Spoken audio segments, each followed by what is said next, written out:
Ponto de Vista. Apoio Grupo Mendes.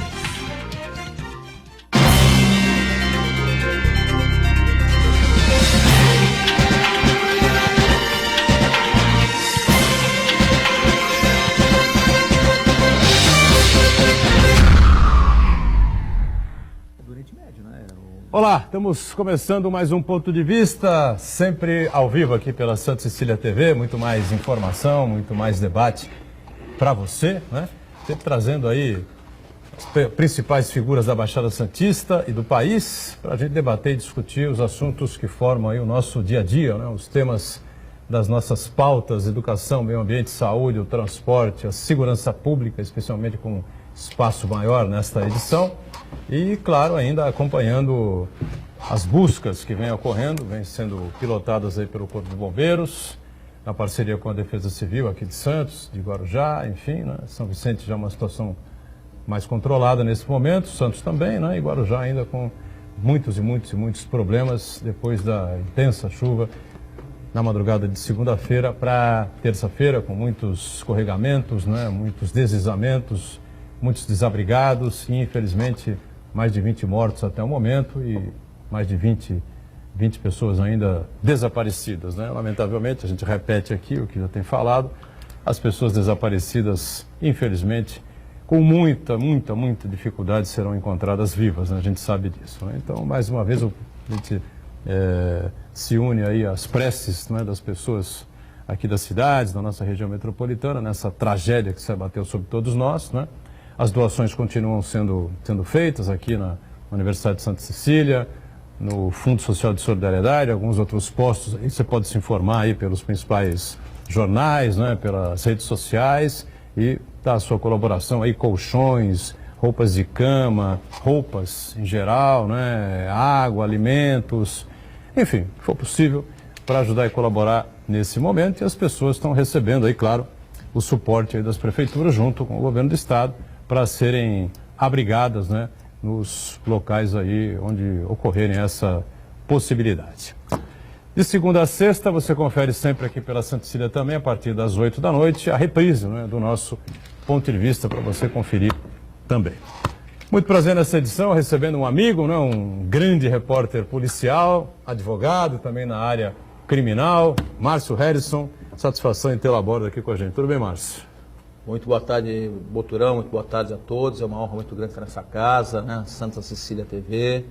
E eu fico muito lisonjeado de estar com essa banca tão privilegiada hoje. Realmente, aqui o crescimento da emissora da Santa Cecília TV, tanto na qualidade dos profissionais, da imagem, esse trabalho maravilhoso que é feito pela família Teixeira, em especial o Marcelo, o Marcelinho.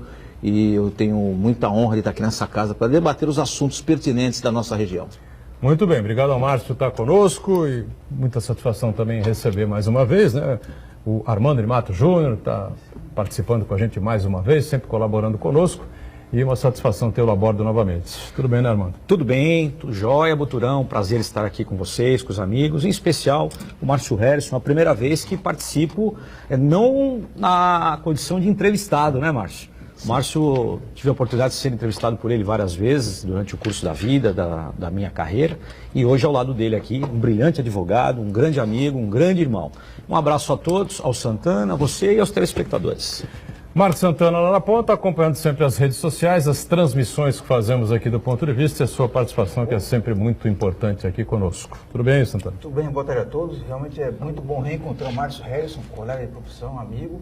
Mais um aluno do professor, o grande professor Abissair Rocha. Verdade, jornalista, editor de polícia durante muito tempo do jornal Cidade de Santos, também da Rádio Cultura. Um grande professor de jornalismo que formou muitos profissionais que hoje se destacam no cenário até nacional.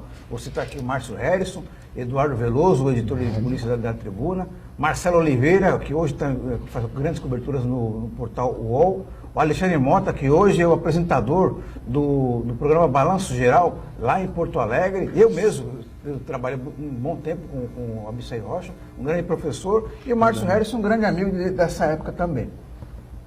Eu quero cumprimentar você que nos acompanha ao vivo, convidar você a participar também do programa, mandando sua pergunta, crítica, sugestão, pelo Facebook. Ponto de Vista, com Edgar Boturão, ou então por e-mail, contato@pontodevista.tv.br. O programa também pode ser acompanhado ao vivo pela internet, santaportal.com.br/TV. As edições anteriores ficam disponíveis na internet também, no nosso canal no YouTube e na nossa página no Facebook. E você que nos acompanha na reprise às 20 horas, uma boa noite. Boa noite para você que confere sempre a reprise do Ponto de Vista, sempre a partir das 8 da noite, não é? O nosso mantra, ao vivo acaba às 14h30, a reprise é às 8, nesse espaço de tempo, sabe Deus, né, o que pode acontecer na confusa República Brasileira. Só para informar você também, nós estamos aguardando a presença aqui conosco, já confirmada, da delegada Raquel Galinatti, ela que é, além de delegada de polícia, presidente do Sindicato dos Delegados de Polícia do Estado de São Paulo, vai estar conosco aqui para falar sobre uma série de assuntos importantes, a reforma da Previdência e do funcionalismo público do Estado de São Paulo, aprovada agora recentemente, esta semana, né? E outros temas importantes que envolvem aí os delegados de polícia, a Polícia Civil como um todo, né? E ao Absair Rocha, sem dúvida nenhuma, um dos grandes mestres, né, do jornalismo aqui da cidade, da região, um grande abraço, né? Satisfação em ter trabalhado com ele algumas oportunidades e também de tê-lo como companheiro aqui de bancada em outras oportunidades também aqui pela Santa Cecília TV, no programa anterior que nós tínhamos aqui na casa também. Abraço, Rocha, firme, e o Rocha que é uma rocha, né? Uma rocha que está aí firme e forte. O famoso A Rocha, né? Muito bom. Bom, Harrison, problemas da Polícia Civil não faltam, né? Exatamente, né? A Polícia Civil, muito embora nós temos aqui as 4 seccionais, a seccional de Santos, seccional de Itaém, seccional de Jacupiranga, seccional de Registro, nós sofremos um problema muito sério hoje, que é a questão do material humano. A Polícia Civil, ela está envelhecida, necessitando, Boturão, Armando, Marcos, de novas pessoas, novos policiais.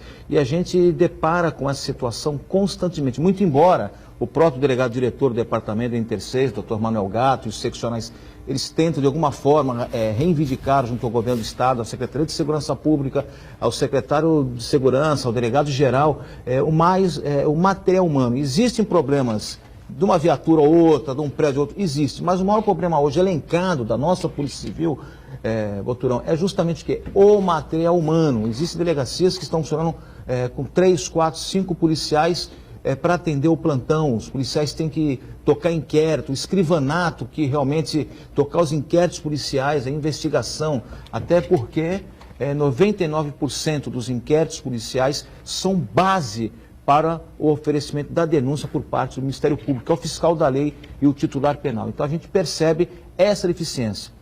O Palácio da Polícia, o coração da polícia que fica na Avenida São Francisco, também carece de reformas há décadas. Também está sendo feita uma tratativa para que seja possível esta reforma, para dar um pouco mais de dignidade, tanto para o plantonista, aquele que vai puxar 12 horas de plantão, como também a pessoa que necessita. Detalhe, quando você vai numa delegacia, você não vai numa pizzaria, você não vai numa churrascaria, você vai porque está precisando o quê? De socorro, a exemplo de que alguém vai num pronto-socorro no hospital.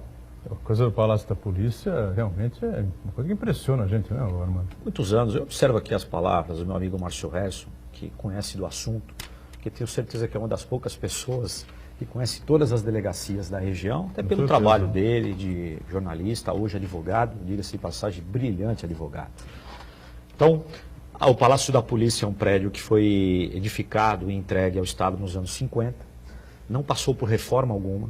Observe que o prédio do Fórum, é o Palácio da Justiça, não o da Polícia, o do Fórum, foi entregue em 1962. Quando vocês ingressam, o prédio está bonito, bem pintado, as paredes, todas elas pintadas, o piso bonito, o prédio é bem tratado por dentro e por fora. Por quê? Porque existe uma verba independente para o Poder Judiciário. A polícia depende do Executivo e o prédio está em uma situação triste. Já colocaram ali uma marquise para que pedaços não caíssem. Agora retiraram os carros do entorno, foi determinado, porque obviamente alguém, qualquer hora, vai se machucar.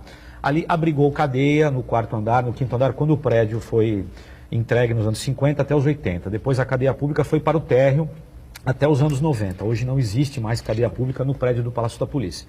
Mas aquela obra é muito antiga. E aquele prédio, em que parece ser muito robusto, a estrutura dele muito robusta, as paredes estão caindo. Isso pega mal para o Estado, não para a polícia, porque a polícia não tem culpa, para o Estado. Mas não é esse governador, não é o outro governador. Essa desmoralização da Polícia Judiciária do Estado de São Paulo começou em 1995. Essa é a verdade, né? Começou em 1995. Dali para cá, os concursos diminuíram muito. Antigamente eram muitos concursos, nós tínhamos policiais em todas as delegacias funcionavam em plantões, quase que todas. Hoje as delegacias estão fechando à noite. Não é porque o diretor de polícia quer fechar, porque não existe contingente. E a investigação, meus caros telespectadores, é algo muito importante, porque o policial militar leva a ocorrência para o delegado, ele vai ali confeccionar o inquérito policial, o auto de prisão em flagrante naquele momento, e é a peça fundamental, como disse o Márcio Herson, para que o Ministério Público possa denunciar e o Poder Judiciário julgar, ou condenando ou absolvendo. Ou seja, o produto da ocorrência é apresentado em um local que não tem condição. Né? Alguns escrivães levam o computador de casa para trabalhar suprimentos, material de informática, porque não existe pó de café. Muito triste ver essa ruína da Polícia Judiciária no Estado de São Paulo. A Polícia Federal é uma Polícia Judiciária da União. Olha a pujança da Polícia Federal e olhe o que está acontecendo com a Polícia Civil no Estado de São Paulo. O Armando, para O Armando complementar... voltou a 1995, né? Só para a gente não perder o gancho, eu lembro bem desse período. Mário Covas ganhou a eleição em 94, assumiu o governo do Estado em 1995. As administrações Quércia e Fleury arrombaram financeiramente o governo do Estado de São Paulo. Mário Covas assumiu com 3 folhas atrasadas, o 13º a pagar. E com o Banco Central tomando dele o Banespa. Lembram disso? Lembro. Ou seja, uma situação absolutamente caótica, né? E o que o Covas fez? Ele criou a lei de responsabilidade fiscal dentro do Estado de São Paulo. Depois virou uma lei nacional, mas foi copiada dele, do que ele fez aqui. Ele falou, vou zerar as contas do Estado de São Paulo. E diziam a ele, né? Os assessores, o senhor vai perder a popularidade, o senhor não vai se reeleger. Se for... Não tinha nem reeleição naquela época, né? O senhor vai sair daqui com 10% de aprovação. Não tem problema, vamos fazer. E aí ele colocou o orçamento em dia, né? Eu discutia isso várias vezes com o saudoso Paulo de la Rosa, que nós lembramos há pouco. Sim, né? Grande amigo nosso. O saudoso Paulo de la Rosa, o delegado poeta, né? Que vivia reclamando muito, enfim. Tudo bem, acho que o Covas, Fernando Henrique, Lula, Serra, esse pessoal todo, eles têm uma certa ojeriza pela farda. Tinham, né? Uns tinham, outros ainda têm, né?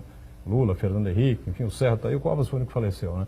Eles tinham uma certa ojeriza pela farda. Eu concordo, acho que não acreditaram no crescimento desses partidos aí, do crime, essa coisa toda, e se equivocaram. Agora, a questão orçamentária, né, é que influi diretamente nesse ajustamento aí salarial por parte dos... Pegando esse gancho servidores.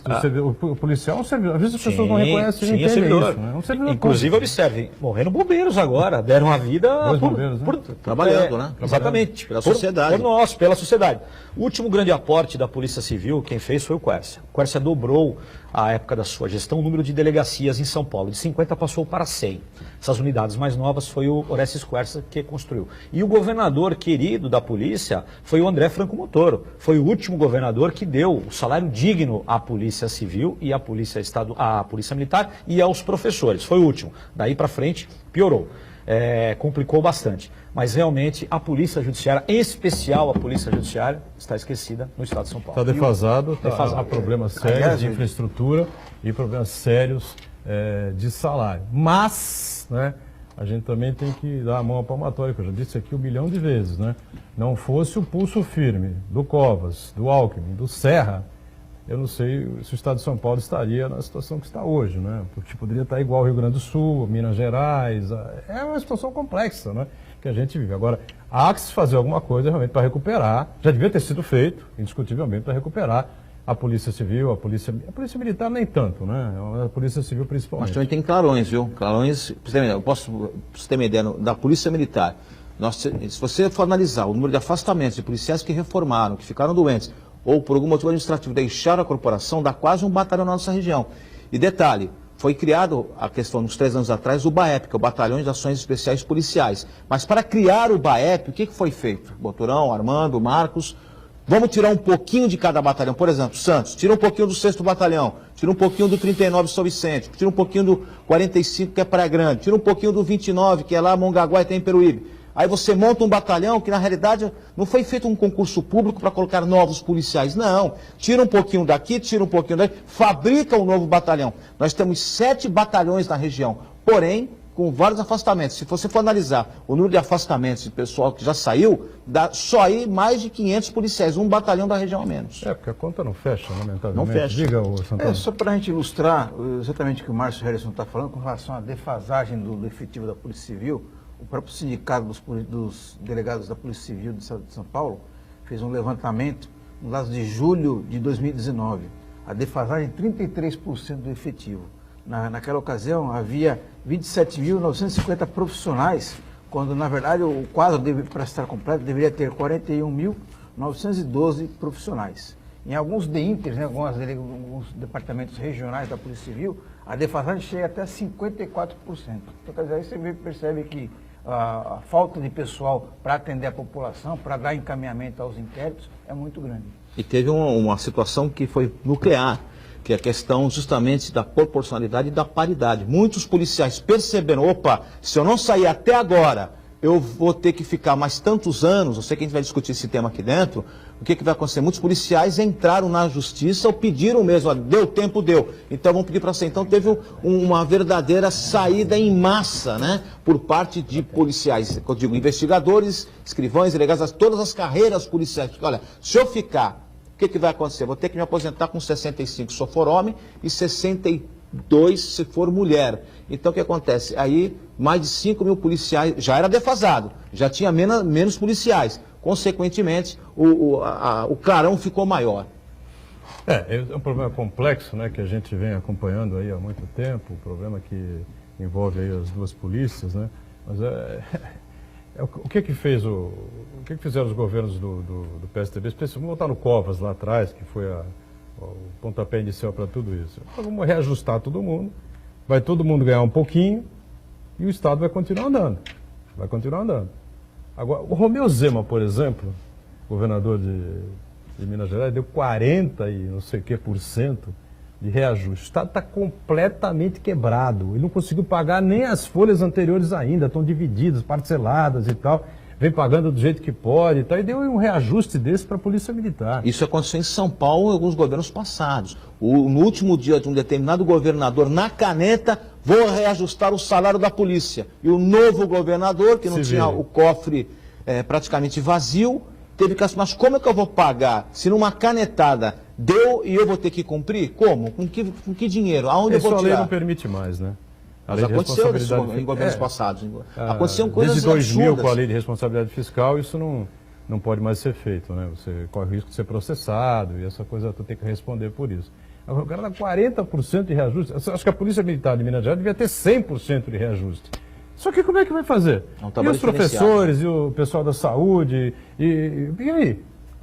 Não dá para entender essa coisa. O governador Ceará está desesperado aí por Ceará, causa nós tivemos agora a época próxima do Carnaval, vocês observaram, né? A paralisação, o caos, mais de 200 pessoas mortas, né? No Espírito Santo aconteceu isso também, não recente, mas há pouco tempo, Bahia também. Então a força policial, ela é importantíssima, nós não vivemos sem as polícias.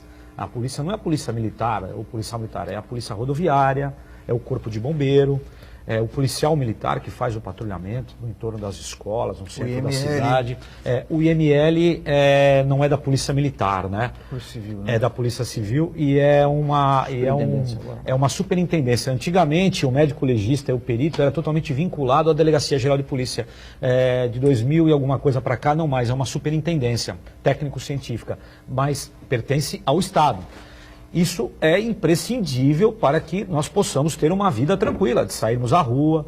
Observe o caos agora, pessoas assaltando durante essas ocorrências, pessoas paradas no trânsito, na estrada e meliantes com armas de fogo roubando. Se não fosse a polícia militar, seria o caos. Então nós precisamos pagar bem o policial, precisamos pagar bem o médico, o professor, o policial civil. O Estado precisa rever as contas. Agora, dinheiro existe, mas eu observo que às vezes ele é mal gasto, ele é mal empregado. Outra coisa, realmente a polícia, observando essa transição da Previdência, muitos policiais foram embora. Muitos policiais foram embora. O que fez o governo federal com o INSS? Recontratou, pelo menos durante um tempo, esses profissionais aposentados que já são treinados para trabalhar ali na ponta, para fazer os cadastros, etc., para que as pessoas se aposentem. Existe uma espécie de um prolabore, de um... chama-se auxílio permanência, né? Mas o policial ganha muito pouco com isso. E percebendo que a aposentadoria dele iria mudar, ele foi embora. Então a polícia está defasada. É uma pena, quem sofre somos nós. O Sérgio Santana, vereador, está participando com a gente aqui, né? Grande abraço. Um abraço ao Sérgio Santana, obrigado pela participação. Ele cumprimenta toda a bancada aqui, fala do BAEP, viu? Batalhões são especiais. Para criar o BAEP foi diminuindo uma companhia de polícia, dizer. É mais ou menos aquilo que você falou, né? Exatamente. E das forças táticas dos batalhões. Uma criaram companhia novos de comandantes. cada batalhão, na realidade. Ele disse que com promoções políticas, acho que é isso que ele que deixou passar aqui para a gente. Muito embora a atuação do Batalhão Especial do BAEP, hoje tem como comandante o Major Reinaldo, salvo engano. Foi fundado o Coronel Magalhães, hoje reformou, hoje é o Major Reinaldo, que atua, detalhe, o BAEP ele não faz patrulhamento, sabe, doutor Armando? O BAEP ele faz o quê? Operações, é diferente da rota, por exemplo, rondas ostensivas Tobias e Aguiar faz patrulhamento ostensivo e preventivo. O BAEP não, ele só atua em ações de operação, dificilmente você vai deparar com uma viatura do BAEP fazendo um patrulhamento. Eles saem 5, 7, 8 viaturas, um determinado foco para agir em determinados locais. Agora, precisava daquele pavilhão todo lá, daquela... O BAEP ficou no Canal 6. No Canal 6, né? Ele começou na costa do lado do Bombeiro. Do lado do Bombeiro, isso. Aí houve uma troca. Passou o comando do 6º Batalhão, da Ponta da Praia. Na costa? Para na costa. Aí o BAEP foi para lá. Aí o BAEP foi tá. onde fica o comando CPI 6, que é o comando de policiamento de área. Por quê? Ali, o local do 6º, no Canal 6, você tem um pátio para fazer manobra, fazer... pouso de helicóptero. Pouso de helicóptero, por exemplo. Você tem como fazer, por exemplo, as instruções dos policiais. E ali, realmente, na costa, era muito acanhado, até para os policiais poderem... As viaturas sendo guardadas. Exatamente, era muito ruim ali. Então, acho que nessa parte foi inteligente. Você fortalece o batalhão da Polícia Militar e ali na Ponta da Praia eles acabam se deslocando para as cidades do litoral onde há necessidade dessas intervenções. Melhor mesmo. Vamos intervalo então, já a gente retoma a sequência aqui do Ponto de Vista, em instantes.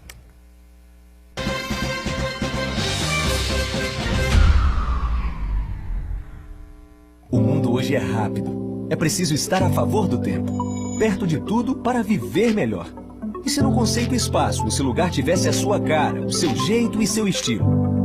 O Grupo Mendes traz a Santos a maior inovação em um empreendimento. Viana Home, um apartamento inteligente conectado ao mundo atual.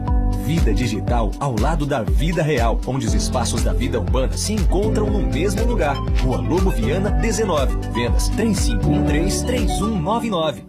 Com corpo clínico experiente e mais de 40 especialistas, o Plano Santa Casa Saúde oferece atendimento humanizado há mais de 25 anos. Além de convênio com o mais completo hospital da região, conta com clínica de especialidades, atendimento de urgência e emergência 24 horas, autorização de exames online e plano odontológico incluso. Consulte nossos corretores e saiba mais. Plano Santa Casa Saúde, sempre perto, cuidando de você. Estude na melhor universidade da região e entre as 17% melhores do país no grupo de excelência do MEC. Sua carreira começa na Unisanta. Convênio com mais de 3.000 empresas para vagas de estágios e empregos. Mensalidades a partir de R$ 482 durante todo o curso presencial. Vestibular Universidade Santa Cecília. Inscreva-se já.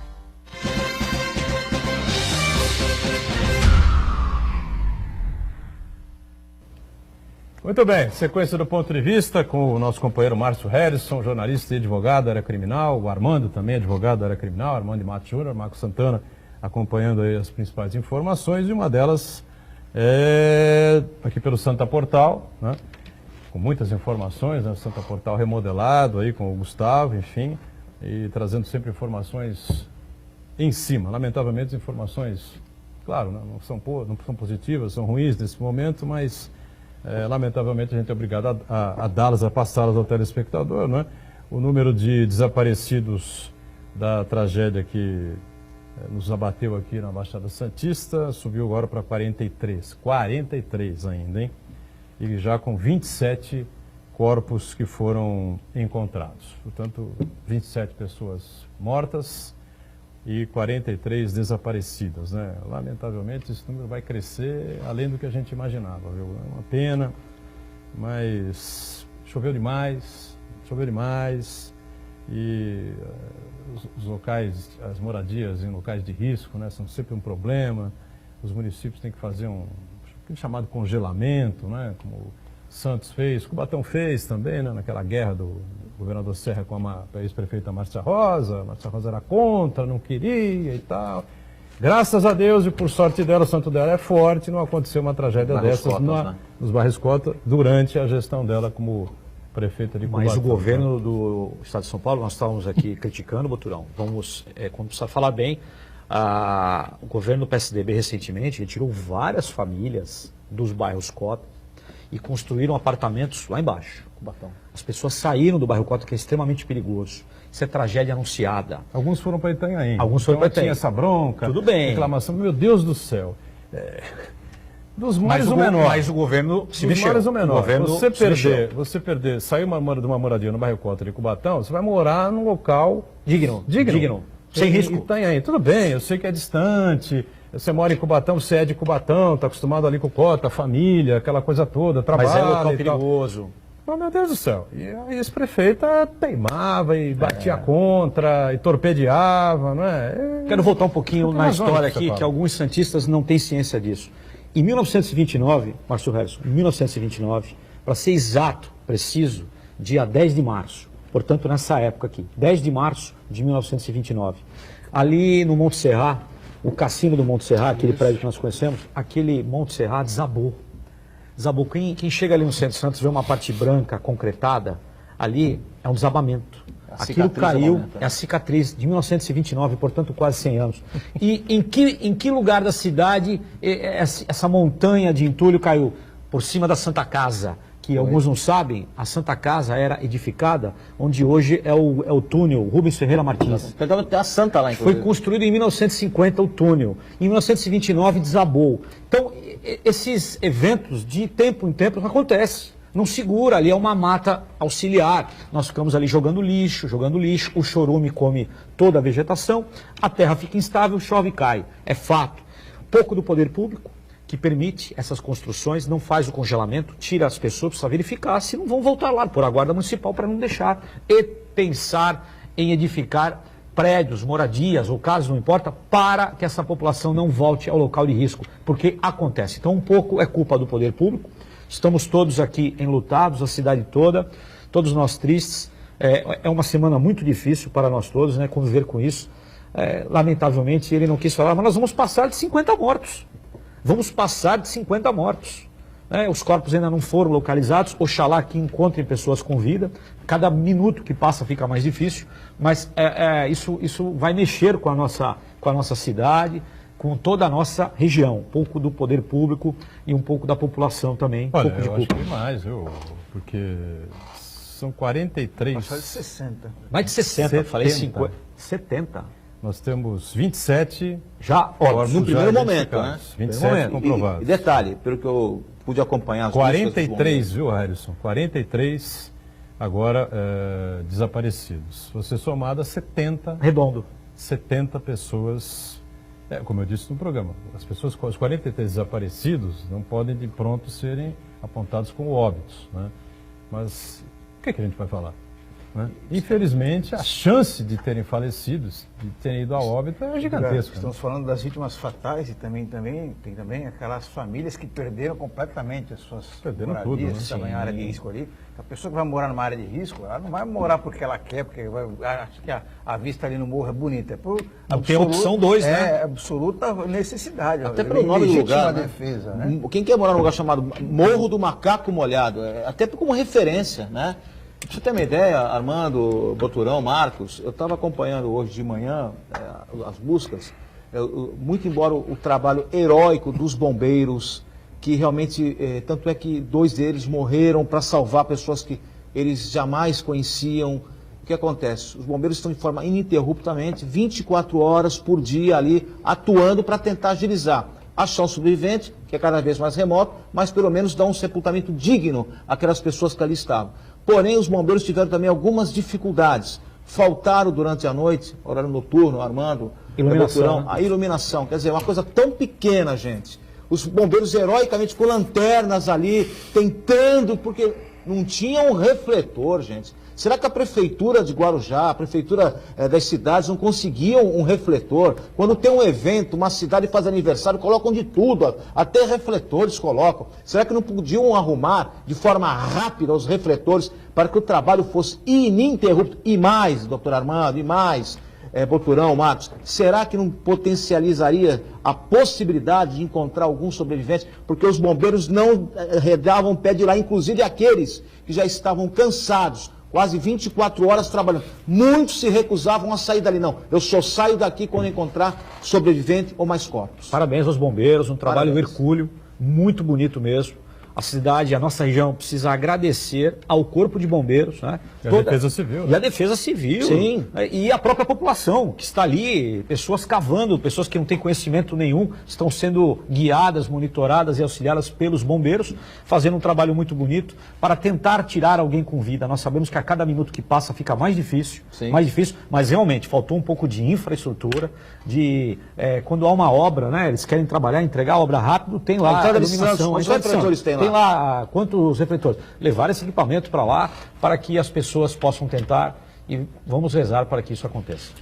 Pois é, vamos aguardando aí mais notícias, né? Nós vamos levar ainda um bom tempo, alguns dias, me parece. No né? mínimo 15 dias, eu acho que passa. Passa de 15 Até dias, porque né? com o sol 15 agora... dias desde a chuva, certo? Isso, até porque com o sol agora, existe uma outra transformação do terreno. Ele vai ficando mais sólido e mais duro. E aí é mais trabalhoso e penoso para as pessoas trabalharem, os bombeiros em especial, e as pessoas que estão ali envolvidas para tirar as pedras e tirar também o próprio barco.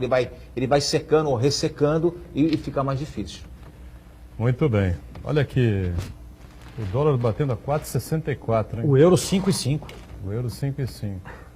Tem gente com saudade da Dilma. Eu não sou, né? Deus me livre a ex-presidente Dilma Rousseff. Tá louco, né? Foi ela que No melhor sentido, saudade dos enviesou o Brasil para presidentes, baixo. né? Não né? ela, né? Enviesou o Brasil para baixo, a Dilma Rousseff. Agora, lamentavelmente, o ministro Paulo Guedes, tudo que ele diz vai por água abaixo. Né? Nada que ele fala cola. Ontem ele disse que estava absolutamente normal, o PIB 1,1%. Bom, normal se for para ele, né? Porque no começo do governo ele dizia que ia bater 3%. Né? Ia bater 3 pontos, 3%. O Brasil vai deslanchar depois da reforma da Previdência, que ele dizia que seria aprovado em março do ano passado. Né? Agora, vamos aguardar, né? Com relação ainda à questão salarial, né, tem outro problema.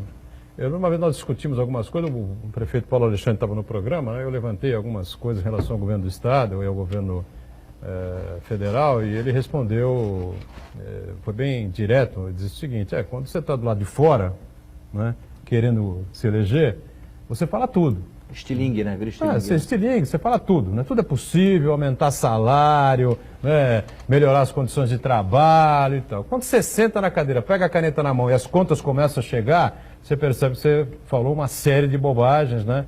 Uma série de besteiras. Até o presidente Lula, né, no cargo, deu esse tipo de declaração, né, quando estava na presidência, né? Que na oposição, tudo bem, na oposição você fala. Só que né? vira vidraça O depois. João Dória disse que ia dar um reajuste, né? Falou. Significativo para a polícia, mais bem paga do Brasil. paga do Brasil e tal, né? Chegou em setembro, outubro, deu 5%. Em agosto, Exatamente. setembro, deu 5%. Em agosto ou setembro, né? Então, até aquilo que ele falava, na verdade, né? depunha contra o candidato à presidência, que era o Alckmin, né? Porque ele estava desmontando aquilo que foi o governo do Estado de São Paulo nas mãos de Geraldo Alckmin, que tinha dificuldades em dar reajuste para o seu funcionário público, né?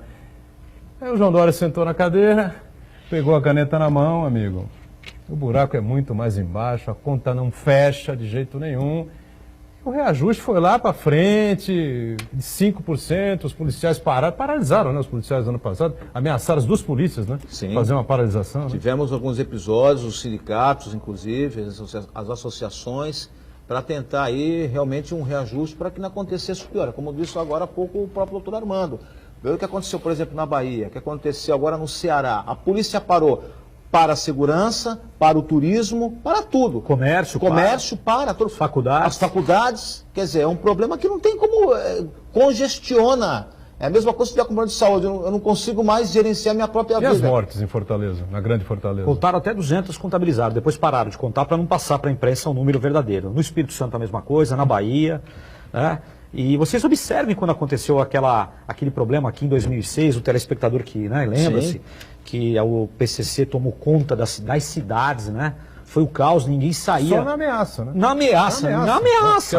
Havia sido mortos aqueles policiais. Na ameaça, né? Eu me lembro exatamente com perfeição. Ana Costa, 4 da tarde, parecia... Deserto. Parecia 2 da manhã no inverno com tempestade, né? Não tinha ninguém. Ninguém saía na rua. Ninguém saía na rua, nenhuma faculdade funcionou, todo mundo saiu do serviço mais cedo por conta de uma ameaça.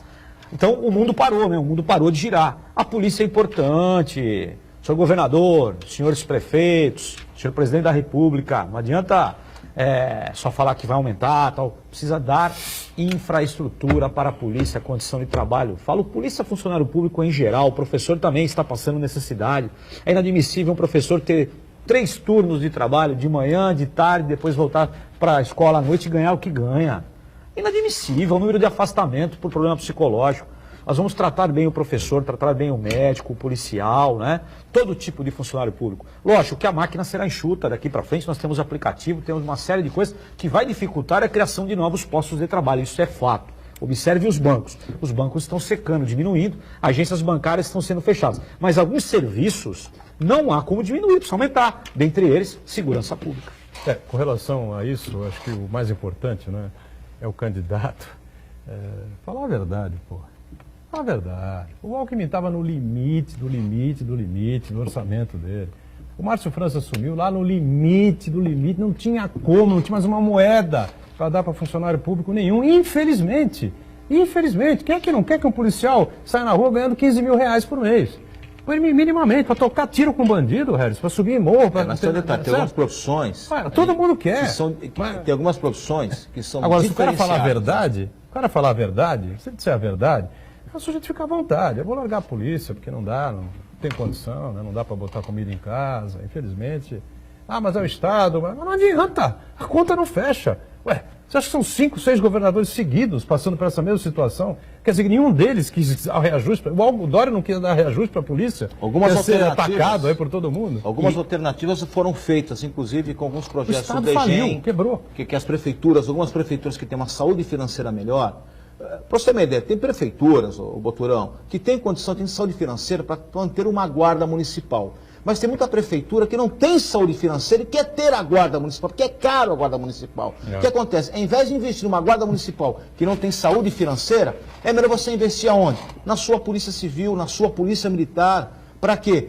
Para fazer convênios com o governo do Estado, que não o DGEM, por exemplo, onde o policial... Então é melhor fazer convênio com a polícia militar do que criar a guarda municipal? Para algumas prefeituras que não têm uma saúde financeira... Santos, por exemplo... Santos é diferenciado, tem condição. Aquela cidadezinha pequenininha que tem 5 mil habitantes, não tem condição de ter uma guarda municipal. Aliás, eu falo isso porque a primeira guarda municipal que teve na região foi a Guarda Municipal de Praia Grande. E a primeira guarda que foi armada, que não foi a guarda que a armou, foi o guarda que foi armado, está aqui do meu lado, que é o próprio doutor Armando Matos. Então, ele sabe de cátedra esse tipo de situação. Tem prefeitura que não tem saúde financeira para suportar o custo de uma guarda municipal. Então, aí sim, é melhor você fazer um convênio com o governo do Estado, as horas excedentes daquele policial civil no plantão ou do policial militar, você aloca ele e dá um plus no salário dele. É mais barato e mais funcional.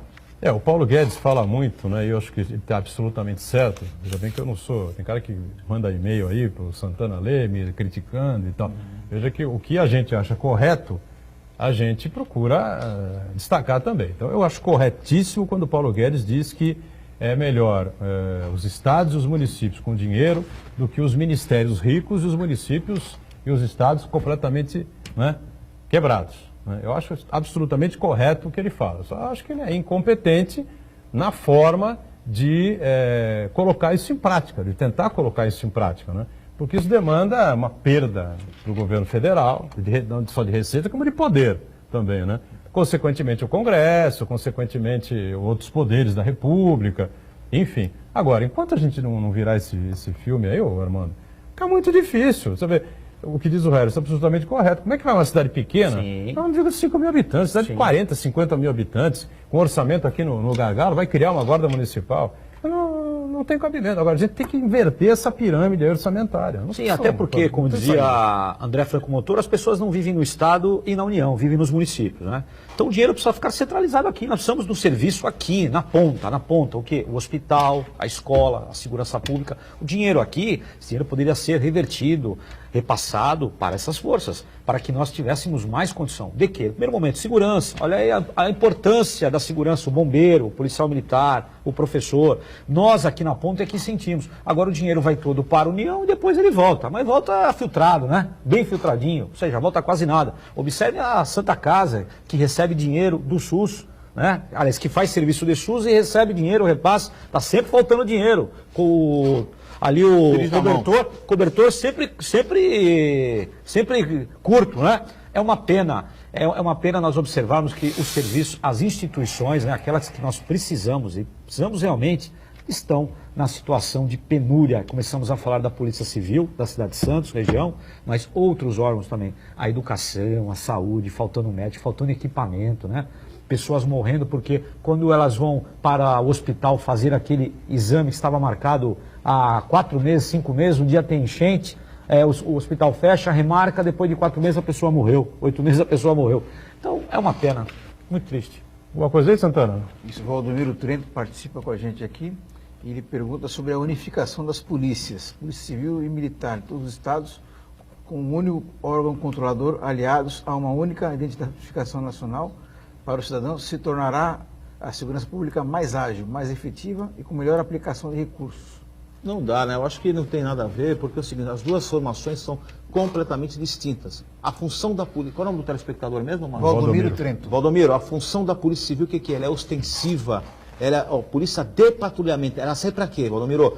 Para evitar que o crime ocorra. Mas uma vez o crime ocorreu, o que vai entrar em ação? É a polícia judiciária, a polícia investigativa, é a polícia do inquérito policial. É onde o delegado de polícia, dependendo da autoria e materialidade, ele instaura ou não esse inquérito policial para que ele sirva de base para o Ministério Público oferecer a denúncia e, quiçá, a Justiça Pública, o magistrado, receber essa denúncia. São academias e propostas totalmente diferentes. O que não quer dizer que elas não possam perfeitamente estarem antenadas do seu comandante-geral da Polícia Militar, do seu delegado-geral, dentro de um gabinete e trocando informações para gerir, principalmente, algumas arestas, algumas dúvidas que possam ocorrer. Eu acho pouco provável que isso aconteça um dia. É um assunto antigo. Você discorda do Harrison, Armando? O Harrison trouxe a ideia, né, desse sistema nosso, a Polícia Judiciária investigando e a Polícia Militar, que tem o nome de Polícia Militar recente, antigamente chamava-se Força Pública, se não me engano, em 1969 criaram a Polícia Militar. Nos países de ponta, os Estados Unidos, por exemplo, o policial entra como soldado, vamos chamar assim, faz patrulhamento no bairro, quando ele é promovido ele passa para a investigação, mas a polícia é única. E lá existe a Polícia Municipal, aquilo que nós chamamos aqui de Guarda Civil Metropolitana, Municipal, etc. Então, são coisas distintas. Aqui, essa história é muito antiga. Existem comandos que não se falam, a verdade é essa, não se falam agora. Parece que o governador Dória tem um interlocutor ali, né, que veio das Forças Armadas, gabinete único. Mas olha que interessante, o rádio da Polícia Militar não é o mesmo rádio da Polícia Civil. Então, o que o policial civil fala na sua rede não é ouvido pela Polícia Militar, e vice-versa. Então começa aí uma incoerência tremenda, porque as viaturas estão na rua, deveriam todas ouvir o mesmo fato, mas são redes distintas. O que acontece é que são comandos distintos, né? Comandos que têm interesses distintos, mas quem sofre com isso é a população. Uma polícia única deixaria talvez um pouco mais enxuto os prédios, né? Um prédio único. Em uma delegacia de polícia nós teríamos ali o batalhão, o comando da polícia militar ali, onde os soldados ficariam, e também teria o trabalho de polícia judiciária. As delegacias antigas de São Paulo eram assim. Existiam a polícia militar e a polícia civil no mesmo conglomerado. Agora não. O 7º DP faz fundo ali com o corpo de bombeiro e não tem um portão. Né? Não há um portão. O terreno é o mesmo ali, perto ali do batalhão, ali o comando da polícia militar, e não existe um portão ligando as duas polícias. Eu entendo que isso é um problema cultural, poderia ser mudado. Eu entendo que ajudaria sim, Harrison, talvez se nós tivéssemos uma polícia única, até por matéria de promoção. O policial entra numa condição, aprimora-se, podendo chegar até as classes superiores. Vamos para o rápido intervalo, já retomamos a sequência aqui do nosso ponto de vista. É rápido.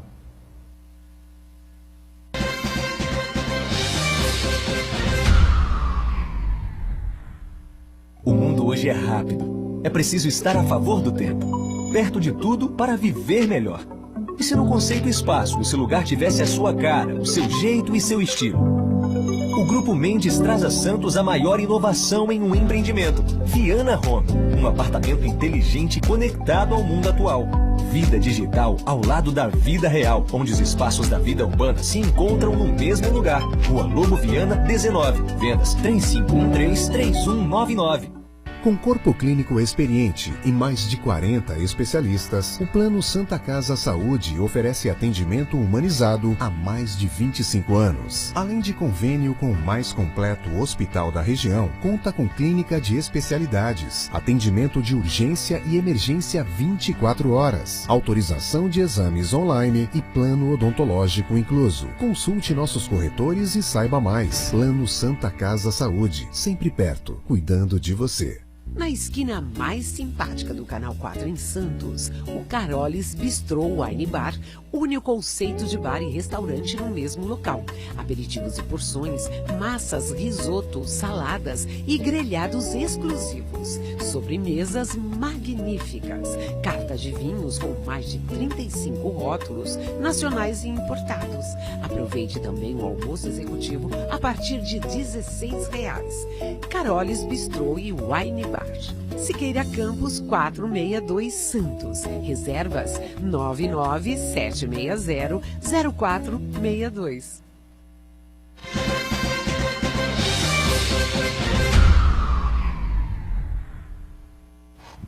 Muito bem, voltamos com a sequência aqui do ponto de vista, né? E direto e reto lá com o Marcos Santana, tem algumas participações aí? Isso, Santana? duas participações. Primeiro, o Paulo Queiroz, ele disse que a Polícia Civil do Estado de São Paulo pede socorro. O contingente de policiais está defasado em mais de 40%. Ele diz o seguinte, com a reforma da Previdência aprovada essa semana, 11 delegados se aposentaram entre ontem e hoje. Olha, isso daí é uma coisa prevista, né? É como aconteceu no governo federal também, né? Houve uma corrida lá para aposentadoria, ver que o pessoal do INSS e vários outros setores de atividade, né? Era de se esperar, né, o Armando? Sim, o funcionário faz a público... conta lá e fala, bom, vou te socorrer, porque senão Sim, ficar mais 10 anos. olha o que aqui, né? aconteceu na Assembleia, na terça-feira, né? Quebra, Ficou teve, ruim lá, uma encrenca. Os policiais, eu digo policial, gente, o funcionalismo público, eles estão observando que se ele não aposentar aquele que está no período, fala, se eu não for embora, foi o que o Harrison falou agora, 30 minutos. Ele está no ponto, ele fala, se eu não aposentar nesse instante, eu só vou aposentar com 65. E o camarada tem uma outra ideia, pretende abrir um negócio, partir para uma outra etapa da vida dele.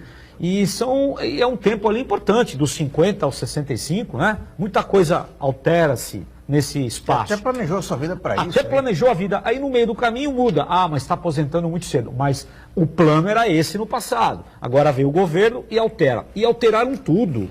Vão acabar com uma série de garantias que os funcionários tinham, sexta parte, quinquênios, né?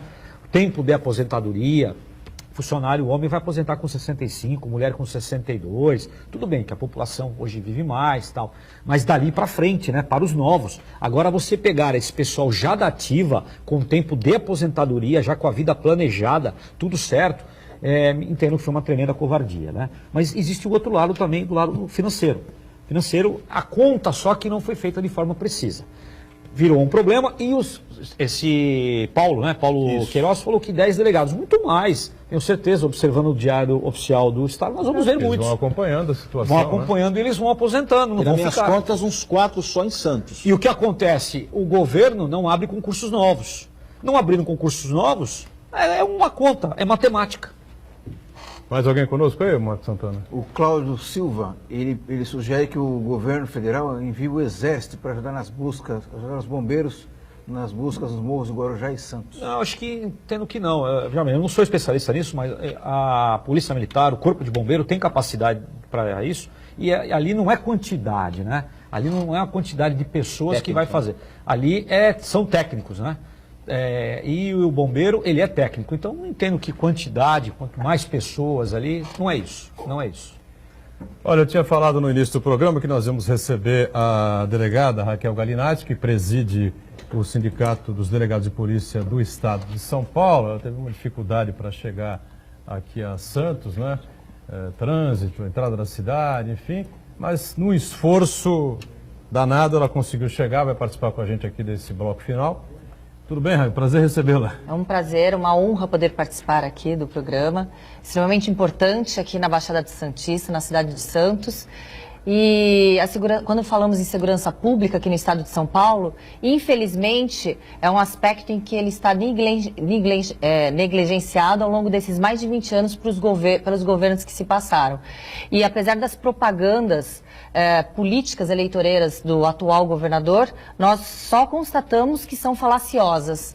Não só ele não está dando estrutura para a Polícia Civil poder trabalhar, como estar piorando a situação da Polícia Civil. Resultado esse visto ontem, não como uma reforma da Previdência, mas sim como uma destruição dos direitos dos trabalhadores todos, não só servidores públicos da Polícia Civil, como em geral do Estado de São Paulo. Tem um orçamento do governo do Estado, na visão de vocês, para melhorar as condições das polícias, ou da Polícia Civil, no seu caso? O Estado de São Paulo é um estado superavitário, é o estado mais rico da federação, porém, por falta de vontade política, não se investe de forma adequada. Escolhe a prioridade, e a prioridade deveria ser a segurança pública, os direitos sociais, como saúde e educação. Então, a partir do momento em que o governo não cumpre com a sua obrigação, ele está em déficit com aqueles que o elegeu com voto de confiança. É uma irresponsabilidade, é uma imoralidade não cumprir com o seu papel. As prioridades desses governos que você cita, Raquel, quais são as prioridades que têm sido preferidas, né, pelos governos do Estado nos últimos anos, em detrimento da segurança? Eu percebo Quem recebeu aí mais vantagens em detrimento da polícia? Eu percebo que quando falamos em polícia judiciária, em polícia civil do estado de São Paulo, utiliza-se muitas campanhas de marketing. Por exemplo, vamos abrir delegacias das mulheres 24 horas. Isso é ótimo para um apelo, para um nicho essencial que está carente de proteção quando falamos em mulheres vítimas de violência doméstica.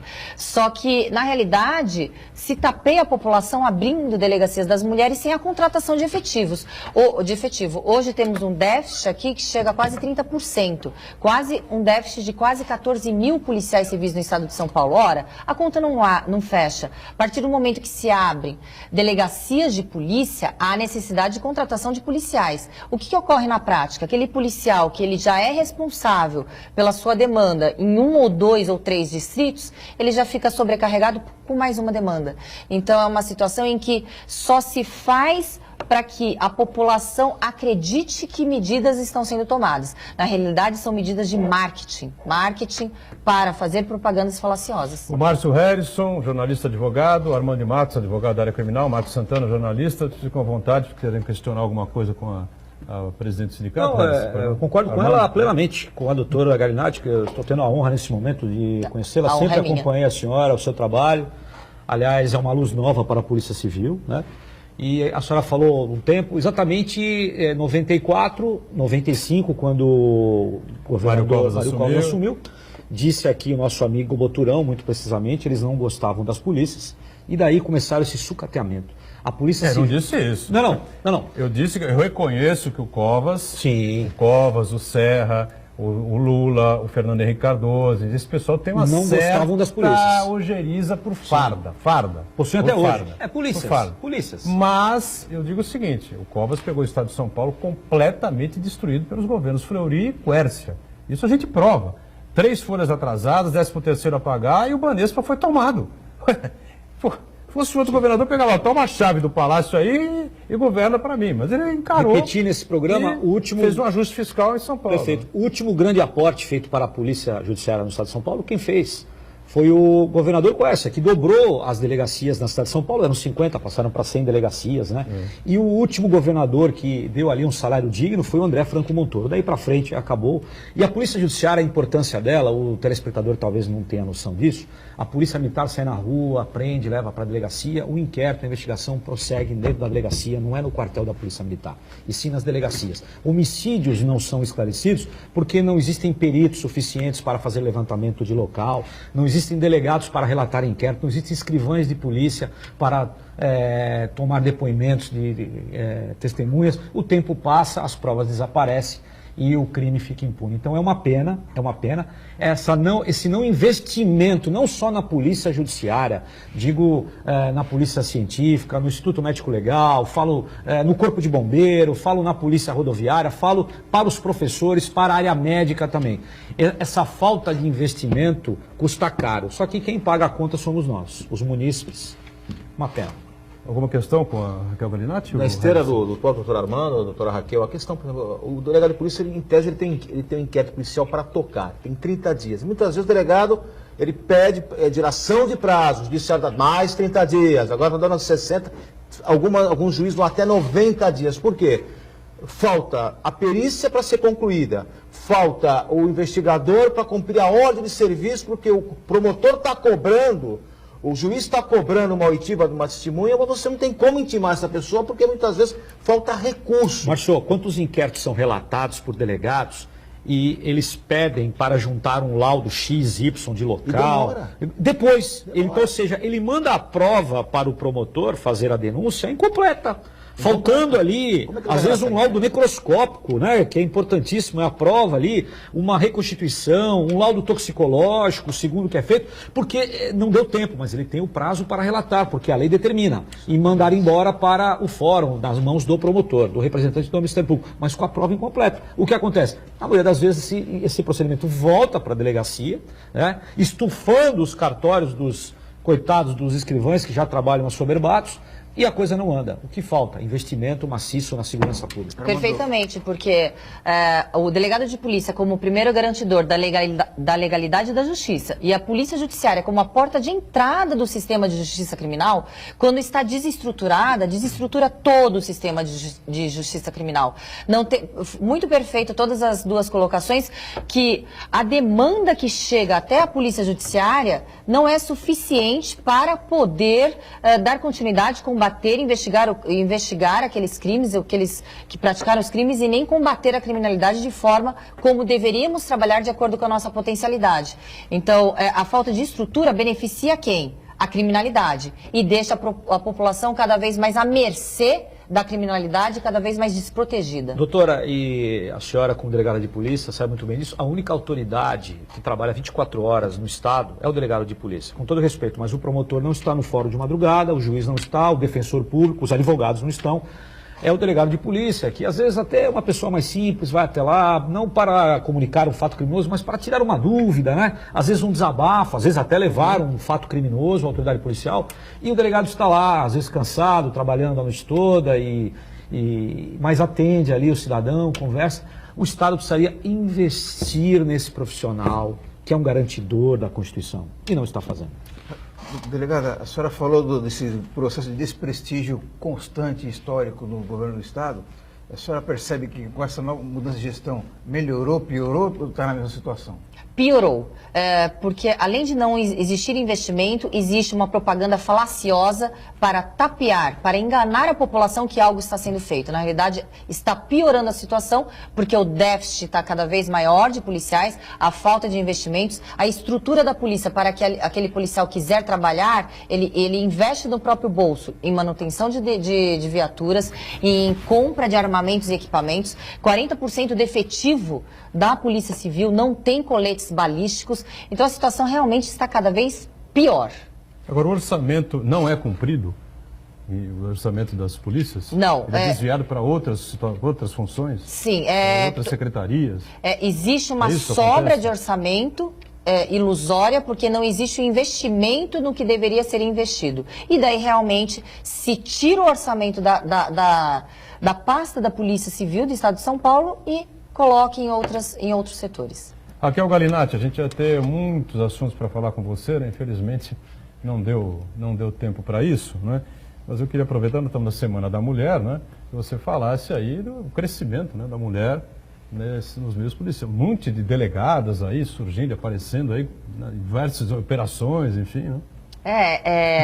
Todo policial civil, e principalmente as mulheres policiais, nós estamos mostrando que combater o crime e trabalhar de acordo com os nossos ideais, objetivos, cumprindo a nossa missão constitucional e legal, não existe gênero, não existe sexo, e sim aptidão, e nós estamos mostrando, nós mulheres, que aptidão nós temos para trabalhar em qualquer esfera, não só na polícia, mas nas esferas que as mulheres quiserem trabalhar. O sindicato tem alguma atividade aí para próxima, aí agora para março, abril, enfim, em relação à cobrança junto ao Estado? Enfim. Sim, nós iremos, através de uma interpelação extrajudicial, cobrar o governador do Estado de São Paulo para que ele cumpra suas obrigações, principalmente no que tange o salário. Muito bem, podíamos explorá-la muito mais, vamos ver se a gente consegue remarcar essa agenda aí, tá certo? Com mais ter a calma, honra de né? voltar. O programa começa às 1h30, termina às 2h30, mas obrigado pelo esforço por ter comparecido aqui. Eu que agradeço e espero poder voltar para ter a honra de debater aqui nesse programa tão importante na Baixada Santista. Obrigado, Raquel Galinatti. Obrigado, Márcio Harrison, companheiro que vai fazer parte aí do nosso time, como o Armando de Matos também já faz, né? Muito obrigado. Santana sempre conosco, e de segunda a sexta, ponto de vista, você sabe, ao vivo, 1h30 da tarde. Nossa reprise às 8 da noite. Tchau. Obrigado. Valeu, gente.